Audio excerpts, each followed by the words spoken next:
I'm Glenn Blair. Welcome to A Geezer's Perspective, where a really old guy shares whatever's on his mind with whatever equipment happens to be in his office at the time. I want to share some thoughts about World War XI. You're thinking, whoa, we're not quite there, are we? No, but it reminds me of a story going around a few years ago about a young civics instructor who invited a highly decorated veteran to speak to his class. He introduced him as someone who could tell us about World War XI. The vet looked at him in disbelief, picked up his notes, and walked out. Now, I find it hard to believe that this could really happen, but sadly it could, and it's a reminder of how easy it is for history to slip away from us.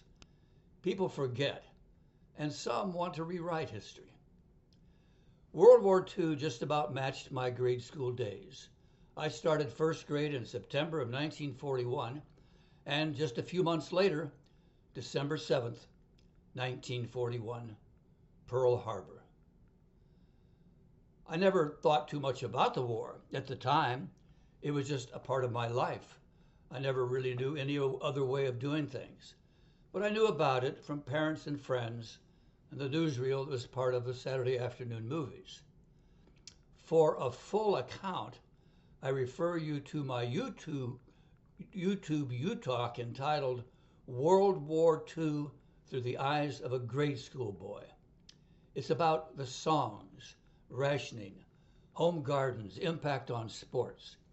For now, though, just a few things that really got a grade school kid's attention. Songs were important. Spike Jones had one called The Fuhrer's Face. Oh, we love singing that one. When the Fuhrer says, this is the master race, sing hi-oh, right in the Fuhrer's face. Oh, that was fun making fun of Hitler. Yeah. Another example, here you go. A sheet of paper with 4 pigs on it. And the question is, where is the 5th pig? Well, we 9-year-old boys knew. Right here, if you fold it carefully. Voila. And there is Hitler.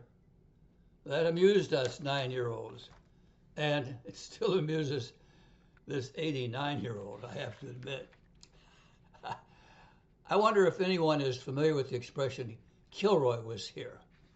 This bald guy with his nose hanging over a fence or something, with the words Kilroy was here, became the ultimate graffiti tag, started by soldiers leaving their mark during the war, showing up everywhere, before anyone else, from trenches to latrines, newly occupied towns and beaches. Today engraved on the World War II memorial in D.C., and in my day, by me and my pals, on any available surface we could find. The more inappropriate and annoying, the better. Remember, we were pre-teen boys. Another thing of interest to my wartime self was an airplane identification playing card system. A regular deck of cards with the 4 suits representing the United States, Germany, Japan, and Italian Air Forces. And for each of the cards, a different plane. The idea was, if we played card games with them, we'd quickly be able to identify enemy aircraft zooming down on us. I could just picture that. Out on the playground. Stu, is that a Messerschmitt flying toward us? Yeah, I think it is. I better go tell Miss Wiley. Well, that's funny for many reasons, I think. First, there was nothing in Urbana, Illinois that could ever be a target. What point would there be in bombing cornfields and Leo grade school?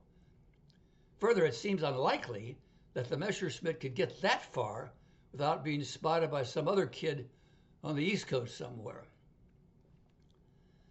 It wasn't until years later that I realized what the war really meant to me. We were fortunate, no close friends or family were seriously injured or died. My wife and I talked about this many times. The rationing, the saving, the making do, home gardening, passing down clothing, fixing up things, repairing, caring about your neighbors. That was just part of growing up and shaped who we became and how we behaved the rest of our lives. That's how we lived the rest of our lives, right up to this moment. Very content with what we had, and often wishing the values of those days could return. If you find this piece even a bit interesting, there's a lot more of the same kind of stuff tucked away on my Geezer Perspective YouTube channel.